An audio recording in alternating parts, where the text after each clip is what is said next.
ആദ്യം പോകുന്നത് കോഴിക്കോട്ടേക്കാണ്. കോഴിക്കോട് നിപ്പ ബാധിച്ചയാളുടെ ആരോഗ്യനില ഇപ്പോഴും അതീവ ഗുരുതരമായി തന്നെയാണ് തുടരുന്നത്. കൂടുതൽ പേരുടെ പരിശോധനാ ഫലങ്ങൾ ഇന്ന് പുറത്തു വരുന്നുണ്ട്.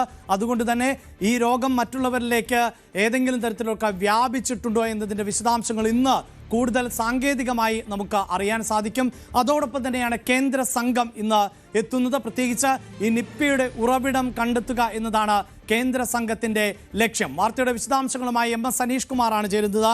അനീഷ്, ഇപ്പോഴും രോഗബാധിതന്റെ നില അതീവ ഗുരുതരമായി തന്നെയാണ് തുടരുന്നത്. വലിയ ജാഗ്രത പുലർത്തുന്നുണ്ട്. ഒപ്പം പരിശോധനാ ഫലങ്ങൾ വരേണ്ടതുണ്ട്. കേന്ദ്ര സംഘം എത്തുന്നു. എവിടെ നിന്നാണ് ഈ നിപ്പ ബാധിച്ചത്? അതിപ്പോൾ ലഭിക്കുന്ന സൂചനകൾ ഈ ഗോഡൌണിൽ വൃത്തിയാക്കുമ്പോൾ എന്ന് തന്നെയാണ്. എങ്കിൽ പോലും അതിൻ്റെ ഉറവിടം എവിടെയാണ്? ഇതെല്ലാം മനസ്സിലാക്കേണ്ടതുണ്ട്. ഇന്നത്തെ ദിനം വളരെ പ്രധാനപ്പെട്ടതാണല്ലോ അനീഷ്.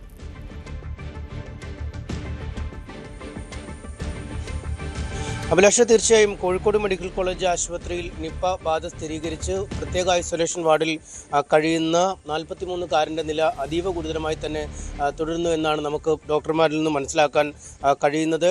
സംസ്ഥാനത്ത് പ്രോട്ടോകോൾ പ്രകാരം 2 നോഡൽ ഓഫീസർമാരുടെ നേതൃത്വത്തിലാണ് അദ്ദേഹത്തിൻ്റെ ചികിത്സ നടക്കുന്നത്. രാവിലെയും വൈകിട്ടുമായി ഡോക്ടർമാർ അദ്ദേഹത്തെ പ്രത്യേകം സന്ദർശിച്ച് സ്ഥിതിഗതികൾ വിലയിരുത്തും. ഒപ്പം ഓരോ മണിക്കൂറും അദ്ദേഹത്തിൻ്റെ ആരോഗ്യനില കൃത്യമായി സൂക്ഷ്മമായി വിലയിരുത്തപ്പെടുന്ന ഒരു സാഹചര്യമുണ്ട്. ഒപ്പം ഈ മെഡിക്കൽ ബോർഡിൻ്റെ ഒരു തീരുമാനം അനുസരിച്ച് ICMRൻ്റെ മാനദണ്ഡപ്രകാരമുള്ള ആൻറ്റിബോഡി, മോണോക്ലോണൽ ആൻറ്റിബോഡിയുടെ ആദ്യ ഡോസ് അദ്ദേഹത്തിന് കഴിഞ്ഞ ദിവസം നൽകുകയും ചെയ്തിരുന്നു. ഇതാണ് അദ്ദേഹത്തിൻ്റെ ആരോഗ്യനിലയുമായി ബന്ധപ്പെട്ട കാര്യങ്ങൾ. ഒപ്പം അദ്ദേഹവുമായി അടുത്ത സമ്പർക്കം പുലർത്തിയിരുന്ന 3 പേരെ ഒരു പ്രത്യേക നിരീക്ഷണത്തിലേക്ക് മാറ്റിയിട്ടുണ്ട്. അവരുടെ സ്രവങ്ങൾ പരിശോധനയ്ക്ക് അയക്കുകയും ചെയ്തിട്ടുണ്ട്. നേരത്തെ വീടുകളിൽ ക്വാറന്റൈനിൽ കഴിഞ്ഞിരുന്ന അവരെ ആശുപത്രിയിലേക്ക് മാറ്റിയിരിക്കുന്നു എന്നാണ് നമുക്ക് മനസ്സിലാക്കാൻ കഴിയുന്നത്. പക്ഷേ അത് എന്തെങ്കിലും തരത്തിലുള്ള ലക്ഷണങ്ങൾ പ്രകടമാവുകയോ അവരുടെ ആരോഗ്യനിലയ്ക്ക് എന്തെങ്കിലും പ്രശ്നങ്ങൾ ഉണ്ടാവുകയോ ചെയ്തിട്ടില്ല. മറിച്ച് ഒരു നിരീക്ഷണത്തിന് വേണ്ടിയും ഒപ്പം അവരുടെ സാമ്പിളുകൾ ശേഖരിക്കുന്നതിൻ്റെ ഭാഗമായാണ് അവരെ ആശുപത്രിയിലേക്ക് മാറ്റിയതെന്ന് മനസ്സിലാക്കാൻ കഴിയുന്നുണ്ട്. ഒപ്പം ഈ അദ്ദേഹം താമസിച്ചിരുന്ന സ്ഥലം, ഒപ്പം താൽക്കാലികമായി ജോലി ചെയ്ത ഇടങ്ങൾ എന്നിവിടങ്ങളിലൊക്കെ ബോധവൽക്കരണ പ്രവർത്തനങ്ങളും മറ്റുമൊക്കെ നടപ്പിലാക്കിയിരുന്നു. ഇതിനോട് ചേർന്ന് തന്നെ 77 പേരുടെ ഒരു സമ്പർക്ക പട്ടിക ആദ്യഘട്ടത്തിൽ പുറത്തുവിട്ടിരുന്നു. അതിൽ ചില ഭേദഗതികൾ വരുത്തി ഇപ്പോൾ 87 പേരുടെ ഒരു സമ്പർക്ക പട്ടികയാണ് ഇപ്പോൾ ആരോഗ്യവകുപ്പ് തയ്യാറാക്കിയിരിക്കുന്നത്.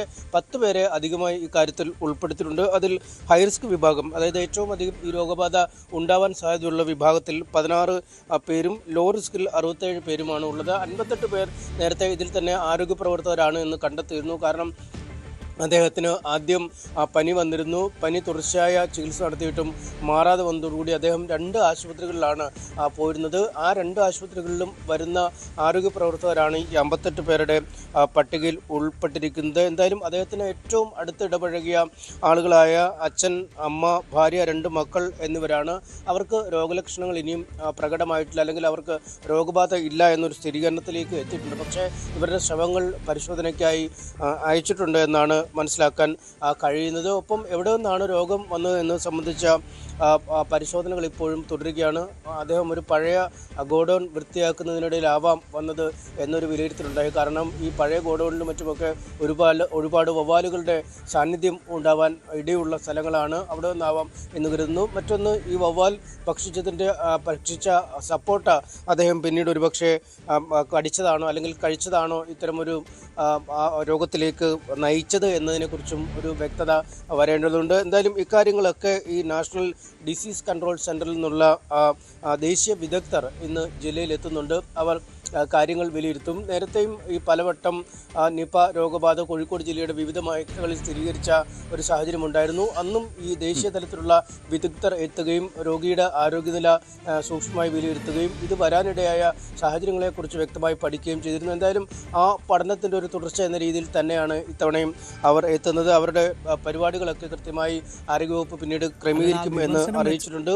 ഒരു വശത്ത് ഈ കാര്യങ്ങൾ പുരോഗമിക്കുമ്പോൾ മറുവശത്ത് പ്രതിരോധ പ്രവർത്തനങ്ങളും ഊർജിതമാണ്. ഈ രാമനാട്ടുകര മുനിസിപ്പാലിറ്റിയിലെ 5ാം ഡിവിഷനിലെ 286 വീടുകളിൽ ഇന്നലെ ആരോഗ്യവകുപ്പ് ഉദ്യോഗസ്ഥർ സർവേ നടത്തിയിരുന്നു. അതിൽ ചെറിയ പനിയുള്ള 12 പേരെ തിരിച്ചറിയുകയും ചെയ്തിരുന്നു. പക്ഷേ ഇവരിൽ ആർക്കും പ്രത്യേക ഒരു ലക്ഷണങ്ങളോ അല്ലെങ്കിൽ നിപ്പയുടേതിന് സമാനമായ ലക്ഷണങ്ങളോ പ്രകടമാവുകയുമില്ല. എന്തായാലും എല്ലാ തരത്തിലും ഒരു ജാഗ്രതയും തുടർന്നുകൊണ്ടിരിക്കുന്ന ഒരു സാഹചര്യമുണ്ട്. പക്ഷേ ഇതിനിടയിലും ചില രാഷ്ട്രീയ വിവാദങ്ങളും ഉയരുന്നുണ്ട്. കാരണം ഈ രോഗബാധ സ്ഥിരീകരിക്കുന്ന അല്ലെങ്കിൽ കോഴിക്കോട് മെഡിക്കൽ കോളേജ് ആശുപത്രിയിൽ നിന്നും നിപ്പയാണ് ഈ രോഗിക്കെന്ന് കണ്ടെത്തിയ ദിവസവും അതിൻ്റെ തലേ ദിവസവും ആരോഗ്യമന്ത്രി കെ മുരളീധരൻ ജില്ലയിലുണ്ടായിരുന്നു. എന്നാൽ പിന്നീട് ഈ വിവരം അറിഞ്ഞപ്പോഴും അദ്ദേഹം തൻ്റെ തിരുവനന്തപുരത്തേക്കുള്ള യാത്ര മാറ്റിവെക്കുകയോ പിന്നീട് കോഴിക്കോട് ജില്ലയിലേക്ക് വരാൻ തയ്യാറാവുകയോ ചെയ്തില്ല എന്നാണ് CPM ആരോപിക്കുന്നത്. അതുകൊണ്ട് തീർച്ചയായും അത് വളരെ പ്രധാനപ്പെട്ടതാണ്. അനീഷ് സൂചിപ്പിക്കുന്ന പോലെ അതായത് CPM-ന്റെ ഭാഗത്ത് നിന്ന് വിമർശനം ഉയരുന്നു. പ്രത്യേകിച്ച്